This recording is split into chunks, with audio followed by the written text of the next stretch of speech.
다 함께 찬양 드리겠습니다.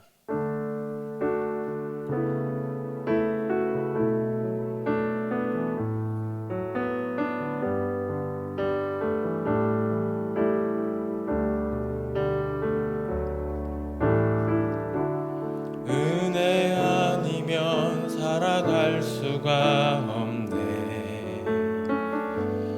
호흡마저도 다 주의 것이니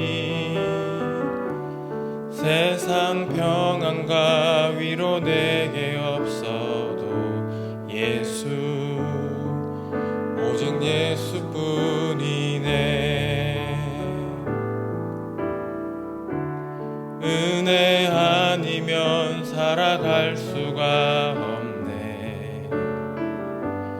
호흡마저도 다 주의 것이니 세상 평안과 위로 내게 없어도 예수, 오직 예수뿐이네.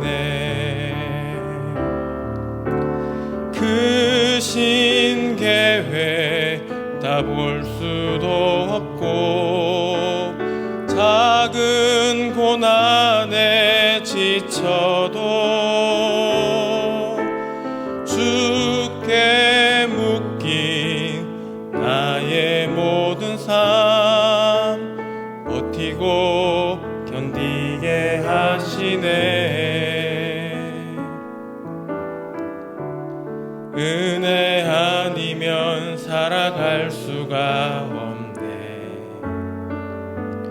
나의 모든 것 다 주께 맡기리. 참된 평안과 위로 내게 주신 주 예수, 오직 예수뿐이네. 이 시간 기도 제목을 보시면서 합심하여 기도하겠습니다.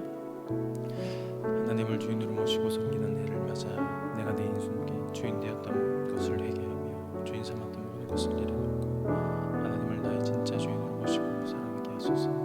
그리고 내 인생의 참 주인이신 하나님께 모든 것을 맡기고 순종할 때 책임져 주시고 인도하시는 은혜를 누리며 살게 하옵소서. 나라의 신을 지키고 교회 다음체를 지킬 수 있도록 포괄적 자비와 포괄적 성교육을 기록하시는 일 무너지게 하시고 이 어려운 때 우리 교회를 이끌어 가시는 담임 목사님 더욱 강력하게 붙들어 주시고 그런 시대를 잘 감당할 수 있는 성령의 지혜를 주시고 주신 사명을 잘 감당하고 세계 쫓아갈 수 있도록 모든 사단의 공격을 은혜의 불성각으로 막아 주옵소서. 특별히 건강을 지켜주시고 목사님 가정을 성령께서 평안케 하옵소서.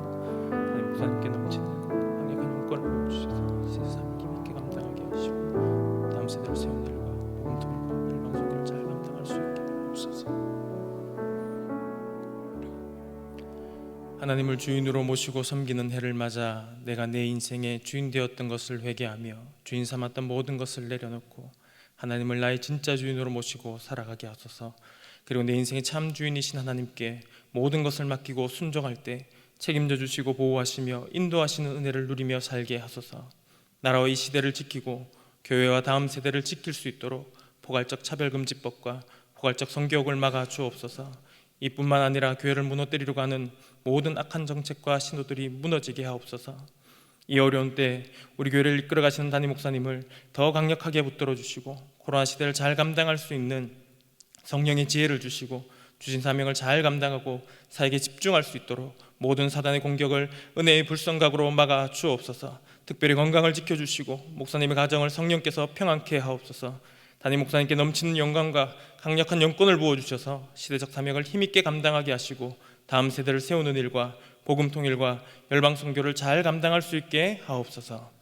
오늘 이 시간 말씀을 통해 하나님과 복음을 더 깊이 알아가는 은혜를 우리에게 허락하여 주옵소서. 예수님의 이름으로 기도합니다. 아멘. 오늘 우리에게 주시는 하나님의 말씀은 스바냐 2장 4절에서 7절까지 말씀입니다. 구약성경 1307면에 있습니다. 구약성경 1307면 스바냐 2장 4절에서 7절 함께 교독하시겠습니다. 먼저 4절입니다. 가사가 버려오며 아스글론이 황폐되며 아스돗이 백주에 쫓겨나며 에글론이 뽑히우리라. 해변 거민 그렛 잭속에 화 있을진저 블레셋 사람의 땅 가나안아 여호와의 말이 너희를 치나니 내가 너를 멸하여 거민이 없게 하리라. 해변은 초장이 되어 목자의 움과 양떼의 우리가 거기 있을 것이며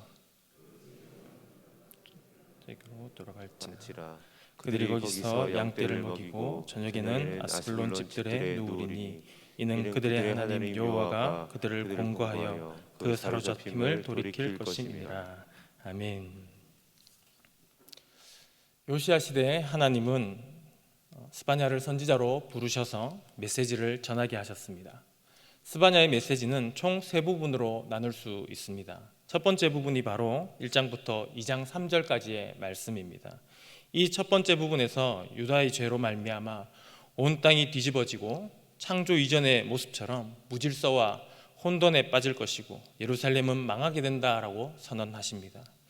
그럼에도 불구하고 하나님은 은혜를 베푸셔서 하나님을 찾는 자들을 남기시고 그들이 회개하면 보존해 주실 것을 약속하십니다.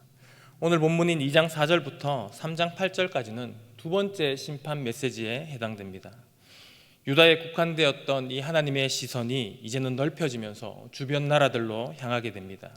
어떤 나라들이며 왜 심판을 하시는지 살펴보고 반면교사를 삼는 시간이 되었으면 합니다. 먼저 하나님의 시선은 유다 서쪽을 향합니다. 블레셋을 향합니다. 블레셋은 5도시가 연합하여 국가 형태를 이룹니다. 그 주요 도시 중 4도시가 4절과 5절에 언급됩니다.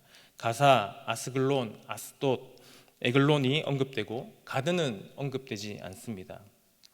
이미 가드는 주전 711년경 아수르 사르곤의 공격으로 망했기 때문이라고 학자들은 추정합니다. 하나님은 블레셋의 주요 도시들이 버려지고 황폐되며 백주에 쫓겨나고 뽑히게 될 것이라고 선언하십니다. 그 결과 가나안 땅에 블레셋 민족은 사라지게 됩니다. 4절 5절 말씀입니다. 가사가 버리우며 아스글론이 황폐되며 아스돗이 백주에 쫓겨나며 에글론이 뽑히우리라. 해변 거민 그렛 족속에게 화 있을진저 블레셋 사람의 땅 가나안아 여호와의 말이 너희를 치나니 내가 너를 멸하여 거민이 없게 하리라. 블레셋 민족은 결코 만만한 민족이 아닙니다. 사사시대부터 본격적으로 등장해서 요시의 시대까지 명맥을 이어오고 있다는 것은 보통 강한 나라가 아님을 우리에게 알려줍니다. 끊임없이 이스라엘을 괴롭혀왔던 민족입니다. 눈에 가시 같은 존재였죠. 그들은 가나안 서쪽 해안가를 중심으로 번성해왔고 힘이 강대해지면서 내륙 지방인 이스라엘 쪽 이 땅을 탐내고 공격해 들어왔습니다. 마치 섬나라인 일본이 우리를 끊임없이 넘보고 공격해왔던 것처럼 말입니다. 이스라엘 입장에서는 눈의 가시처럼 불편한 존재가 바로 블레셋인데 하나님께서 그들을 없애버리겠다라고 선언하십니다. 이렇게 하고 저렇게 해서 그들이 어떤 결과를 맞이하게 되고 결국 사라질 것이다 라고 구차하게 말씀하지 않으십니다. 그냥 버리고 폐허가 되고 대낮에 쫓겨나고 무 뽑듯 뽑히게 될 것이다 라고 말씀합니다. 특히 백주에 쫓겨난다라는 것은 상대가 안 되는 전쟁이라는 것을 알려줍니다. 왜냐하면 고대 전쟁은 동이 트면서 전쟁을 시작해서 해가 지면 휴전에 들어갑니다. 그렇게 몇 날, 며칠, 몇 달을 어떤 경우는 몇 년을 그렇게 싸우게 됩니다. 그런데 이 전쟁은 한순간에 백주 대낮에 전쟁이 끝나버립니다. 눈에 가시 같았던 그런 끈질긴 블레셋이지만 하나님께는 아무것도 아닌 존재였다라는 것이죠. 장기판에 장기알을 쓸어버리듯이 그렇게 블레셋을 쓸어버리실 것입니다. 여러분, 하나님께서 왜 블레셋을 이리 쓸어버리실까요? 가만히 살펴보면 하나님께서 블레셋 민족이 살던 그 땅 자체를 쓸어버리시는 것이 아니라, 그래서 사람이 더 이상 살 수 없는 땅으로 만드시는 것이 아니라 그 땅은 그대로 두고 잡초를 뽑듯 그 땅에 살던 블레셋만 제거해 버리십니다. 그리고 그 땅을 누군가에게 주십니다. 6절과 7절 말씀입니다. 해변은 초장이 되어 목자의 움과 양떼의 우리가 거기 있을 것이며 그 지경은 유다 족속의 남은 자에게로 돌아갈지라. 그들이 거기서 양떼를 먹이고 저녁에는 아스글론 집들에 누우리니 이는 그들의 하나님 여호와가 그들을 권고하여 그 사로잡힘을 돌이킬 것임이니라. 하나님은 블레셋을 쓸어버리시고 그 땅을 누군가에게 주십니다. 7절에서 밝히듯 그 지경은 유다 족속의 남은 자에게로 돌아간다라고 말씀합니다. 하나님께서 블레셋을 제거하신 땅은 어떤 땅입니까? 6절을 보니까 초장이고 목자의 움과 양떼의 우리 같은 곳이라고 말씀합니다. 하나님께서 블레셋을 제거하시고 그 땅에 자기 양떼를 먹이셔서 낮에는 해변의 풍성한 양식을 먹이시고 밤에는 블레셋 지역 땅 중 가장 비옥한 아스글론에서 평안히 눕게 하겠다라고 하시면서 하나님이 주신 그 적과 꿀이 흐르는 땅에서 평안과 기쁨과 풍성함을 누리게 될 것임을 말씀해 줍니다. 이것이 오늘 본문의 내용입니다. 그렇다면 왜 블레셋은 버려지고 유다 족속의 남은 자들은 이런 혜택을 누리게 될까요? 근원적으로는 아브라함에게 하신 하나님의 언약과 연관이 됩니다. 블레셋이 버려진 이유에 대해 오늘 본문은 구체적인 내용을 언급하지는 않습니다. 그러나 다른 선지서나 역사서 등을 보았을 때 블레셋은 하나님의 통치에 대항하는 위치에 있었다라는 것을 우리는 알 수 있습니다. 그들은 자신의 힘을 믿었고 자신들의 발달된 문명을 의지하고 하나님을 멸시하였습니다. 하나님을 존중하지 않고 멸시하는 이들을 멸하십니다. 사무엘상 2장 30절 하반절입니다. 이제 나 여호와가 말하노니 결단코 그렇게 아니하리라. 나를 존중히 여기는 자를 내가 존중히 여기고 나를 멸시하는 자를 내가 경멸히 여기리라. 그들은 우주 만물의 창조주이신 만군의 주 여호와를 대적하고 하나님의 말씀의 법을 따르지 않고 도리어 하나님의 백성을 괴롭히고 학대하고 여호와를 대적했기 때문에 그에 대한 심판을 받은 것입니다. 창세기 12장 3절입니다. 너를 축복하는 자에게는 내가 복을 내리고 너를 저주하는 자에게는 내가 저주하리니 땅의 모든 족속이 너로 인하여 복을 얻으리라 하신지라. 이스라엘을 괴롭힌 블레셋은 하나님께서 아브라함에게 하신 언약에 의해서 저주를 받았습니다. 하나님의 백성을 괴롭게 한 것은 곧 하나님을 괴롭게 한 것이기 때문입니다. 그렇다면 유다 민족은 하나님께서 적과 꿀이 흐르는 땅에 거하게 하시고 그 땅의 모든 소산을 누리게 하실 만한 그런 이유가 있을까요? 미리 답을 말씀드리면 사실 이유가 없습니다. 이스라엘에게서는 전혀 발견할 수가 없습니다. 스바냐 1장에서도 말씀하였듯이 유다 역시 하나님 앞에 심판받아 마땅합니다. 그런데 왜 7절에서 하나님은 유다 족속의 남은 자에게 이 복된 땅을 주시겠다라고 말씀하고 계실까요? 이건 역시 아브라함에게 하신 약속과 관련됩니다. 창세기 17장 8절 말씀입니다. 내가 너와 내 후손에게 너의 우고하는 이 땅 곧 가나안 일경을 주어 영원한 기업이 되게 하고 나는 그들의 하나님이 되리라. 이 언약을 기억하고 언약의 당사자이신 하나님을 신뢰하여서 하나님의 은혜 앞에 엎드린 자들이 바로 유다 족속의 남은 자입니다. 스바냐 2장 3절입니다. 여호와의 규례를 지키는 세상의 모든 겸손한 자들아, 너희는 여호와를 찾으며 공의와 겸손을 구하라. 너희가 혹시 여호와의 분노의 날에 숨김을 얻으리라. 여호와의 심판의 말씀, 경고의 말씀을 듣고 그 앞에 엎드려 긍휼을 구하는 자들이 유다 족속의 남은 자입니다. 지금까지 내가 내 인생의 주인이 되어 내 마음대로 살아왔던 모든 것을 회개하고 이제는 하나님을 주인으로 모시고 섬기고 살겠다고 다짐하며 하나님의 그 은혜 앞에 납작 엎드려 긍휼을 구하는 자들입니다. 이들이 유다 족속의 남은 자입니다. 지금까지 제멋대로 살아왔지만 하나님의 심판 선언 앞에 꼬꾸라져 하나님의 은혜가 아니면 살 수 없다라고 통곡하는 자들입니다.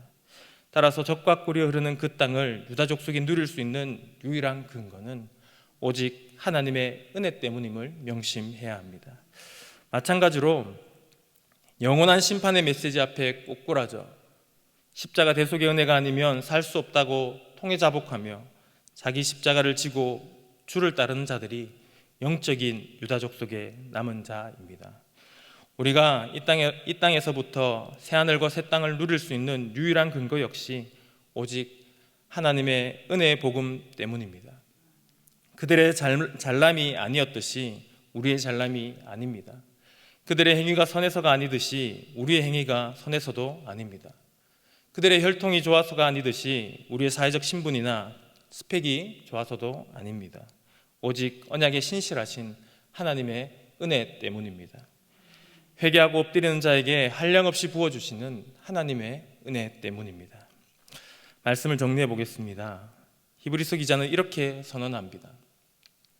한 번 죽는 것은 사람에게 정하신 것이요 그 후에는 심판이 있으리니 모든 사람에게 있는 죽음은 그 누구도 부인할 수 없는 하나님의 심판 메시지입니다. 교회 방송만 따뜻하게 데우고 가는 종교인이라면 죽음 이후 반드시 있는 심판을 피할 수가 없습니다. 구주 예수님을 따라 자기 십자가를 지고 주님을 따라가는 성도로 살아가시기를 바랍니다. 올해 우리 교회 표어처럼 하나님을 진짜 내 삶의 주인으로 모시고 살아가기로 결단하시고 나의 구주 예수 그리스도의 그 십자가 복음 앞에 자복하고 복음을 따라가는 성도로 살아가시기를 간절히 바랍니다. 더하여 주시는 이 매일을 내 삶의 주인 되신 하나님의 법을 따라 살면서 하나님이 베푸시는 은혜로 충만을 누리시는 저와 여러분이 되기를 축복합니다. 우리 함께 기도 제목을 읽으신 후에 합심하여 기도하겠습니다. 사랑과 은혜의 하나님 아버지, 심판 때 남겨두신 자는 하나님의 은혜가 아니면 살 수 없다고 통해 자복하며 일상의 삶에서 하나님을 주인으로 모시고 섬기며 경외하는 자임을 말씀을 통해 확인합니다. 십자가 은혜가 아니면 영원히 죽을 수밖에 없던 우리를 구원해 주신 그 은혜의 복음 앞에 엎드리고 복음을 따라 복음을 살아내는 믿음의 사람이 되게 하소서. 우리 함께 기도하겠습니다. 하나님 아버지, 우리를 영원한 죽음에서 구원해 주신 그 십자가 은혜 앞에 감사와 영광을 하나님 앞에 올려드립니다. 우리의 공로가 아니라 오직 주님의 은혜임을 고백합니다. 이 모든 하나님의 은혜를 기억하고 우리에게 주시는 매일의 삶을 하나님의 복음을 따라 복음을 살아내는 믿음이 될 사람이 될 수 있도록 성령으로 충만케 우리를 인도하여 주시옵소서. 매일매일 주시는 우리에게 삶을 통해서 하나님의 영광을 돌리고 하나님의 이름을 나타내는 귀한 성도의 삶을 살아갈 수 있도록 은혜를 베풀어 주시옵소서. 우리를 사랑하시고 은혜와 긍휼을 지금도 한량없이 베푸시는 신실하신 하나님 아버지, 날마다 쏟아부어 주시는 하나님의 은혜가 아니면 단 한순간도 살아갈 수 없는 우리의 연약함을 주님의 십자가 앞에 내려놓습니다. 은혜의 십자가 단단히 붙들고 충성된 하나님의 사람으로 명예를 지키며 살아가게 하여 주시옵소서. 예수님의 이름으로 기도합니다. 아멘. 계속해서 담임 목사님과 교회, 나라와 민족과 선교사님을 위해 기도해 주시고 기도회를 마무리해 주시기 바랍니다.